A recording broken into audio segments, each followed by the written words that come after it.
étendirent leurs vêtements sur le chemin, et d'autres des branches qu'ils coupèrent dans le champ.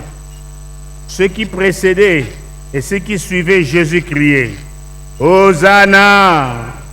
Béni soit celui qui vient au nom du Seigneur.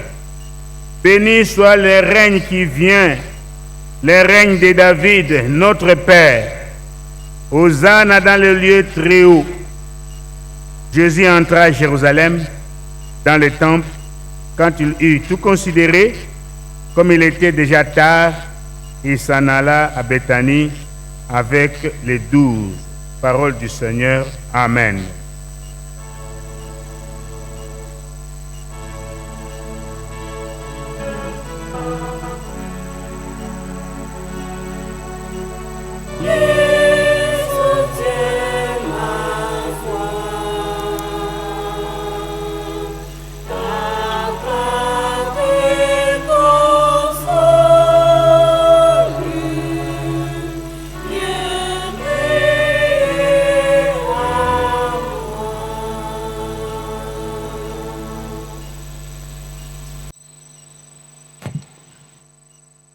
Seigneur, merci pour ta parole que nous voulons partager.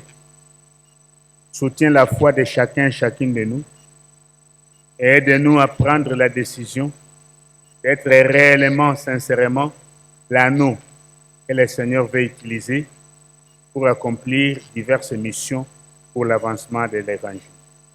Dans le nom de Jésus-Christ. Amen. Amen. Et Amen. Notre thème d'aujourd'hui, déliez-les, le Seigneur en a besoin. Déliez-les, le Seigneur. Lier, c'est-à-dire qui bloque, qui enferme. Mais délier, c'est-à-dire je débloque et j'ouvre. Déliez-les, le Seigneur en a besoin. Les deux disciples avaient reçu du Seigneur et Sauveur Jésus-Christ 2 missions jumelles et inséparables. Première mission, détacher l'anneau, c'est-à-dire la délivrance. Et deuxième mission, amener l'agneau, ici chez moi. Et je m'étais posé la question, les disciples qui étaient au nombre de 12, pourquoi seulement le Seigneur a envoyé 2? Là, c'est le secret de l'Éternel. Vous pouvez être même les enfants, même père, même mère. Chacun aura sa part. Il y aura ceux qui seront bénis, il y aura d'autres qui seront comme ça. Ça, c'est la souveraineté de Dieu. Il envoie 2 disciples. Allez, détachez l'anneau. Donc l'anneau était lié par une corde. Et aussi longtemps que l'anneau était lié par une corde, et la chaleur et le froid, il n'y avait pas moyen que l'anneau se détache. L'anneau était lié parce que le Seigneur avait une mission spécifique avec l'anneau, comme aussi là une mission spécifique et irremplaçable avec vous. Alors pour cela, il fallait que l'anneau soit là, lié à une corde, attendant seulement l'accomplissement de sa mission, celle de transporter Jésus-Christ et le faire entrer triomphalement à Jérusalem. Aujourd'hui, spirituellement par la foi, l'anneau à détacher, c'est votre vie. L'anneau à détacher, c'est la vie de chaque membre de votre famille. L'anneau à détacher, c'est la vie de toute personne autour de nous sans Jésus-Christ, parce qu'ils ont encore l'anneau. La corde du péché qui les attache d'une manière et d'une autre. L'anneau à détacher, C'est la vie d'un chrétien charnel, attaché par la corde maléfique d'une manière ou d'une autre, d'une façon ou d'une autre. Il est là dans l'église, il y chante, mais il a une corde au cou de son cœur. Il peut donner, il peut même prendre la Sainte Seine, et pourtant, il y a encore une corde maléfique qui pèse sur son corps, sur son âme et sur son esprit. Mais aujourd'hui, le Seigneur dit, déliez-les. Le Seigneur en a besoin. Déliez-les. Le Seigneur en a besoin. C'est la parole du Seigneur qui délie. Ce n'est pas notre intelligence ni sagesse, ni notre appartenance à la cathédrale du centenaire protestant, ou le nombre d'années déjà passées dans l'Église, mais c'est seulement le Seigneur qui a le pouvoir de délier tout ce qui est en train de nous bloquer. La délivrance, au sens spirituel, c'est la chasse aux démons. C'est la rupture totale des liens qui unissent un individu d'une manière ou d'une autre, d'une manière consciente ou d'une manière inconsciente, au monde des ténèbres. Qu'appelle-t-on lien? Exactement, c'est ce qui empêche réellement une personne d'être libre, de faire ce qu'il veut faire. C'est ça la corde, c'est ça les liens. Nous avons beaucoup de sortes de liens. Des liens de la coutume. Même si on est chrétien, mais quelque part, il y a un lien de la coutume. Oh, dans notre coutume, la femme ne peut pas faire ceci. La femme ne peut pas faire ceci. L'homme ne peut pas faire ceci. Ce sont des liens de coutume. Mais ce matin, Jésus-Christ dit, déliez-les. Le Seigneur en a besoin. On peut être lié dans le monde invisible d'une manière consciente. C'est-à-dire, moi-même, j'ai pris des pactes. Je suis conscient, même si je suis dans l'église, mais je suis conscient que j'ai des pactes de la magie. Ça, c'est conscient. Je suis conscient de ça. Et il y a des pactes qu'on peut obtenir d'une manière inconsciente. On utilise votre âme, votre état d'âme, votre corps, vos biens, sans votre consentement, sans votre libre consentement, mais vous êtes utilisé. Pourquoi? Parce qu'il y a un lien qui vous unit à la personne en question. Délivrer, c'est rendre la liberté à quelqu'un, rendre la liberté à quelqu'une. Délivrer, c'est-à-dire débarrasser, soulager, secourir, obtenir des victoires en victoire. C'est ça la définition de la délivrance. Donc la délivrance n'est pas seulement la lutte contre les démons, mais la délivrance aussi signifie la victoire sur les ennemis visibles et les ennemis invisibles. C'est pourquoi Psaume 60, verset 14, David dit, avec Dieu, nous ferons des exploits. Il écrasera nos ennemis. Et c'est ça aussi la délivrance. Écraser ses ennemis. Les ennemis connus et les ennemis inconnus. Les ennemis, quand ils vous voient, ils font semblant de vous aimer. Mais en réalité, dans l'autre monde, ce sont des ennemis. La délivrance, délivrer, c'est couper tous les liens visibles et invisibles. Déliez-les. C'est ça le terme que le Seigneur avait ordonné aux disciples. Quand vous arrivez là-bas, exercez le ministère de la délivrance. La délivrance est un ministère biblique, urgent, permanent et d'actualité aujourd'hui.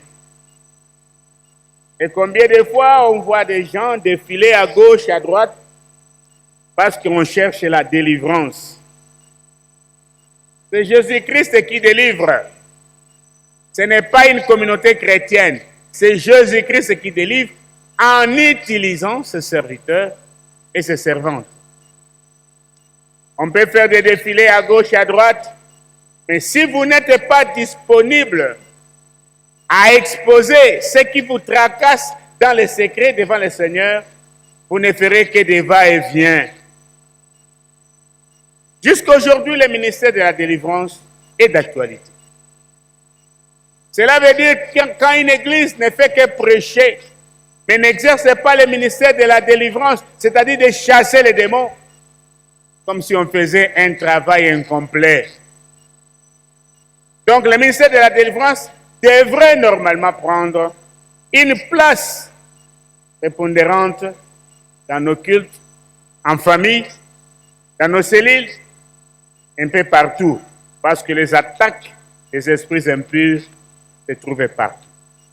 C'est pourquoi dans le ministère de Jésus-Christ, dans Acte 10, 38, la Bible dit, vous savez comment Dieu, le Père, a oint Jésus-Christ du Saint-Esprit et de force, et il allait de lieu en lieu, exerçant la délivrance pour délivrer les captifs. C'était la priorité de notre Seigneur Jésus-Christ, la délivrance. Il allait de lieu en lieu. Les gens qui doivent être délivrés, on ne les verra pas ici, mais ils sont dans les avenues, dans nos bureaux là où nous travaillons, dans les quartiers où nous vivons. La délivrance, c'est un ministère d'actualité. C'est un ministère permanent. C'est un ministère urgent. Et nous devons sentir ces besoins-là. 1 Jean 3, 8 dit, et vous savez que le Fils de Dieu a paru afin de détruire les œuvres du diable, comme exactement les deux disciples avaient la mission d'aller détacher l'anneau. Et Jean 11, 44 dit, quand Lazare était ressuscité, c'est Christ qui ressuscite, et Christ a donné du travail à ses contemporains. Il a dit, déliez-les et laissez-les aller. Déliez-les et laissez-les aller. J'ai donné ces quelques exemples-là pour montrer que la délivrance, c'est un ministère d'actualité, un ministère permanent, un ministère urgent pour nos familles, pour notre pays, pour tout ce que nous pouvons faire, la délivrance. Être réellement libre. Être réellement libre. Et dans Marc chapitre 11, verset 2, là où nous avions lu, je lis encore, en leur disant, allez au village qui est devant vous, dès que vous y serez entrés, vous trouverez un anneau attaché sur lequel aucun homme ne s'est encore assis. Détachez-les et amenez-les. Si quelqu'un vous dit, pourquoi faites-vous cela? Répondez, le Seigneur en a besoin. Et à l'instant, il les laissera venir ici. Les disciples n'avaient pas le travail d'aller discuter. Non.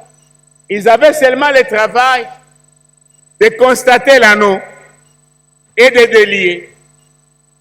Et après d'avoir délié, ils devraient amener l'anneau vers le Seigneur Jésus-Christ qui en avait besoin. L'anneau, bien sûr, il respirait, mais avec une corde de cou. L'anneau pouvait brouter un peu d'herbe, mais tout justement à côté de lui, il était limité à cause de la corde. L'anneau pouvait un peu bouger, mais il était limité dans ses mouvements à cause de la corde attachée à son cou. Pour aujourd'hui,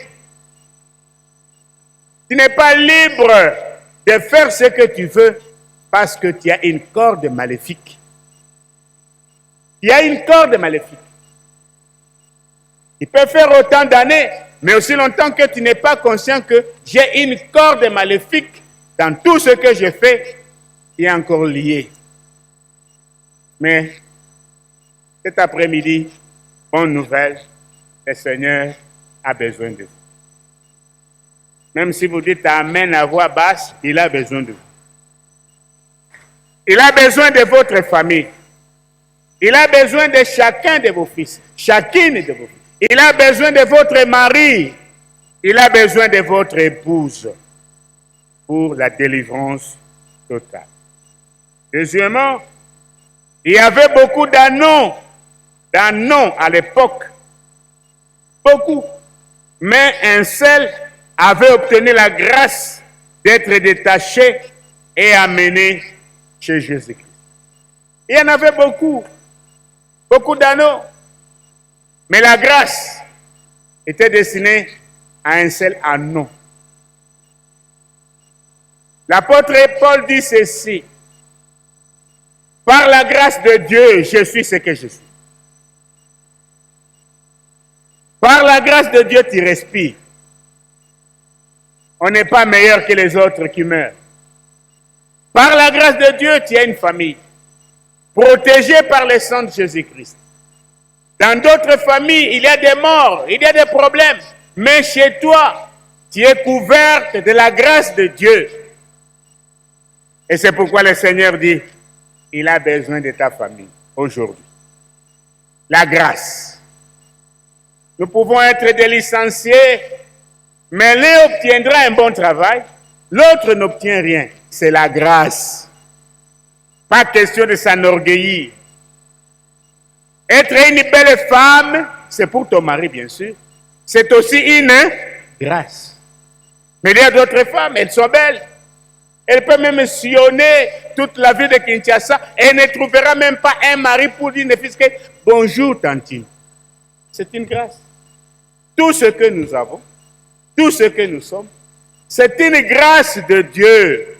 Pourquoi s'enorgueillir? Pourquoi mépriser les autres? C'est une grâce, comme l'anneau avait obtenu aussi une grâce du Seigneur.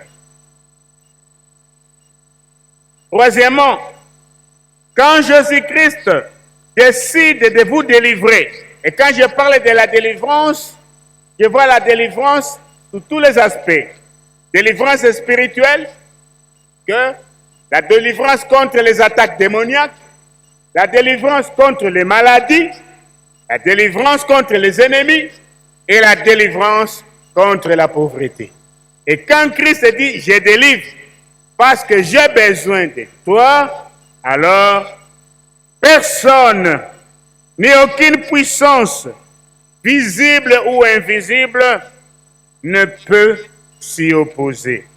C'est pourquoi la Bible dit, là où nous avons lu, dans Marc 11, 3 à 7, si quelqu'un vous dit, pourquoi faites-vous cela? Répondez, le Seigneur en a besoin, et à l'instant, il le laissera venir ici. Si le Seigneur met dans votre cœur de faire ceci ou cela, ne résistez pas. L'anneau n'a pas résisté. Acceptez la délivrance. Peut-être Dieu veut vous utiliser pour la délivrance des familles d'autrui, pour la délivrance du pays, pour la délivrance des captifs. Et on peut vous poser la question, Satan peut vous poser la question, ma sœur, tu es de bonne augure, tu es belle, mais pourquoi aujourd'hui tu refuses que tu puisses avoir des chéris? Et la réponse est simple, le Seigneur a besoin de mon corps, parce que mon corps, c'est le temple du Saint-Esprit. Pourquoi vous ne volez pas comme les autres qui volent, qui ne font que conjuguer le verbe voler au temps présent? Première personne du masculin, je vole. Pourquoi toi tu ne voles pas? Non, je ne vole pas parce que le Seigneur a besoin de moi pour servir les autres, à les amener et payer ça. Le Seigneur en a besoin. Ce matin seulement tu diras, Seigneur, je te remets mon âme, mon esprit, mon corps, mon travail, ma famille, mon argent. Fais de moi ce que tu veux. parce que tu en as besoin. Le Seigneur ne fera plus descendre l'argent comme la manne au désert, mais il utilise toujours une maman, un papa pour le faire. Et quand le Saint-Esprit te convainc de faire du bien, faites du bien. Faites encore du bien. Faites toujours du bien. Faites toujours du bien. Parce que tu es l'anneau de Dieu. Quatrièmement, Jésus-Christ était assis sur l'anneau. Et c'est l'anneau qui marchait sur les vêtements et sur les branches qui étaient coupées dans les champs. Ce n'était pas Jésus. C'est l'anneau qui transportait le Seigneur. Mais c'est l'anneau qui a marché sur les habits coûteux. C'est l'anneau qui avait écouté la chorale des hommes qui chantait « Quelle grâce pour l'anneau !» C'est l'anneau. Et Jésus seulement était là. L'anneau était obéissant. L'anneau n'était pas turbulent. Pour que l'anneau puisse... Non, obéissant. L'obéissance vaut mieux que les sacrifices. Et le Seigneur a besoin des chrétiens, des chrétiennes qui obéissent. L'obéissance. Et aussi longtemps que le Seigneur était assis sur l'anneau, l'anneau était obéissant. C'est l'anneau qui avait marché sur les habits. Donc l'anneau a été honoré par les hommes ce jour-là. D'autres jours, les hommes négligeaient cet anneau-là. Mais quand l'anneau a transporté les rois des rois, alors ce sont tous les hommes qui ont chanté, qui ont honoré. Avant de voir Jésus, on voyait aussi l'anneau qui transportait Jésus-Christ. Un jour, le Seigneur va vous honorer. Un jour, le Seigneur va vous honorer. Ah, c'est comme si tu n'es pas ici. Un jour, le Seigneur va t'honorer. Jésus-Christ dit enfin, avant que je termine, dans Jean chapitre 12, verset 26. Notez bien ces versets. Jean chapitre 12, verset 26. Le Seigneur Jésus-Christ dit ceci. Si quelqu'un me sert, qu'il me suive, et là où je suis, là aussi sera mon serviteur. Si quelqu'un me sert, le Père l'honorera. Parole du Seigneur. Si quelqu'un me sert, mon Père céleste l'honorera. Si quelqu'un me sert, moi le Seigneur Jésus-Christ, mon Père céleste va l'honorer. Et si Dieu, le créateur de toutes choses, décidait de vous honorer, qui va dire non? Personne. C'est pourquoi le Seigneur a besoin de toi. Sois d'abord cet anneau fidèle. Amène le nom du Seigneur là où il veut que tu l'amènes. Fais exactement ce qu'il veut. Et le Père va s'occuper de tous tes besoins. Il va t'honorer. Vous savez, si quelqu'un est honoré, même les gens qui te méprisaient commenceront à te respecter. Même ceux qui étaient, toi tu étais un petit frère, parce qu'ils voient déjà l'honneur de Dieu en toi, ils vont commencer à dire, grand frère, ya. Que le Seigneur vous ordonne. Que le Seigneur vous ordonne. C'est pourquoi moi j'ai dit, oui Seigneur, je suis l'anneau qui sert fidèlement le Seigneur et Sauveur Jésus-Christ. Et oui, le Père Céleste m'honorera. Oui, tu es l'anneau qui sert fidèlement le Seigneur Jésus-Christ. Oui, le Père Céleste va aussi t'honorer. Oui, ta famille est l'anneau qui honore Jésus-Christ, qui sert Jésus-Christ malgré les turbulences et les persécutions. Oui, le Père Céleste aussi honorera votre famille. Oui, ton travail est l'anneau, tes affaires, c'est l'anneau pour le Seigneur. Et tout le monde, quand il voit ton travail, il voit tes affaires, il voit Jésus-Christ, Dieu aussi va vous honorer. Il s'appelle Jéhovah Jireh. Oui, que la RDC, enfin, notre pays, soit l'anneau qui transporte le nom de Jésus-Christ. Et quand la RDC transporte le nom du Seigneur et Sauveur Jésus-Christ, c'est-à-dire marcher dans la crainte de l'Éternel, dans la soumission de l'Éternel, Dieu est capable aussi d'honorer la République démocratique du Congo. Soyez bénis et soyez honorés par le Seigneur.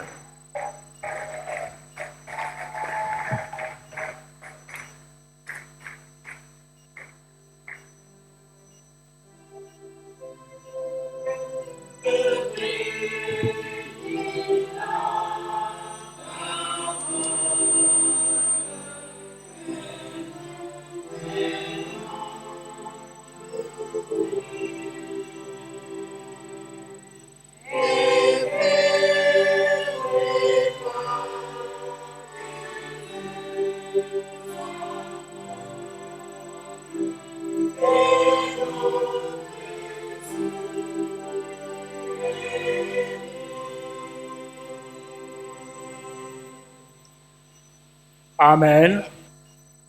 Le Seigneur a besoin de toi. Le Seigneur a besoin de moi pour notre délivrance. Amen. Cette semaine, il va entrer dans la souffrance parce qu'il veut nous délivrer. Nous allons nous lever pour répondre à ces messages en chantant les cantiques. Mon Sauveur souffrit sur la croix. La technique va balancer, la chorale va nous accompagner.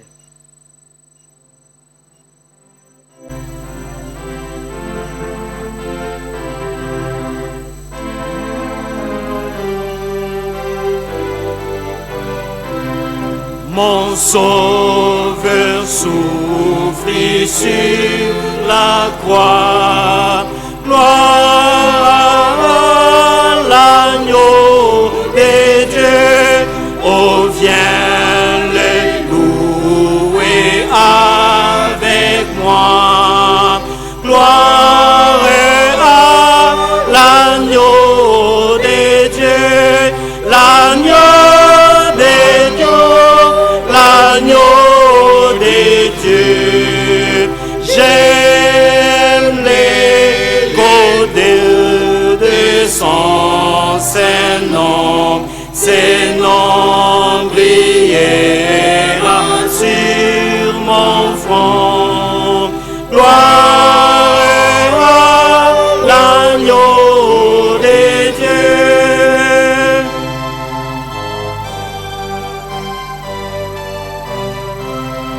Je veux dire à chaque pécheur, gloire à l'agneau de Dieu, qu'enfin j'ai trouvé mon Sauveur, gloire à l'agneau de Dieu, l'agneau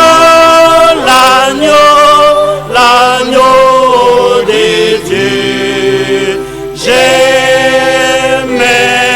l'écho de son Saint-Nom, Saint-Nom brillera sur mon front, gloire à l'agneau de Dieu.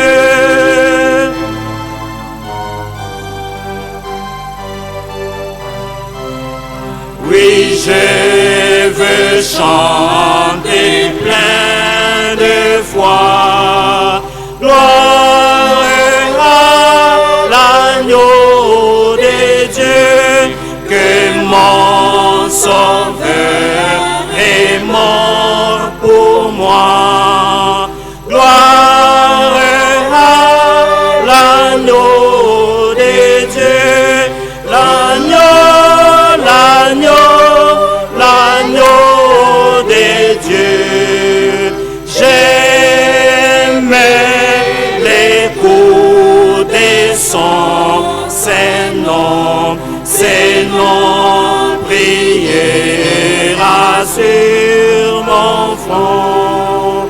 Gloire à l'agneau de Dieu.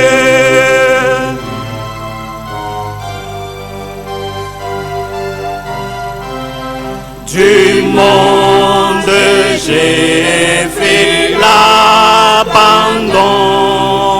Gloire à l'agneau de Dieu. De mes péchés j'ai le pardon. Gloire à l'agneau de Dieu. L'agneau de Dieu.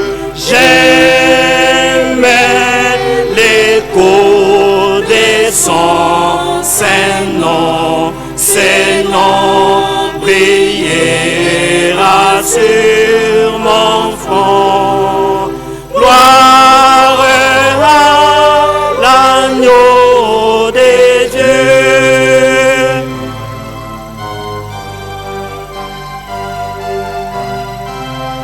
Parmi les sauvés, j'ai mon rang. Gloire à l'agneau de Dieu. Mon cœur est lavé dans son sang.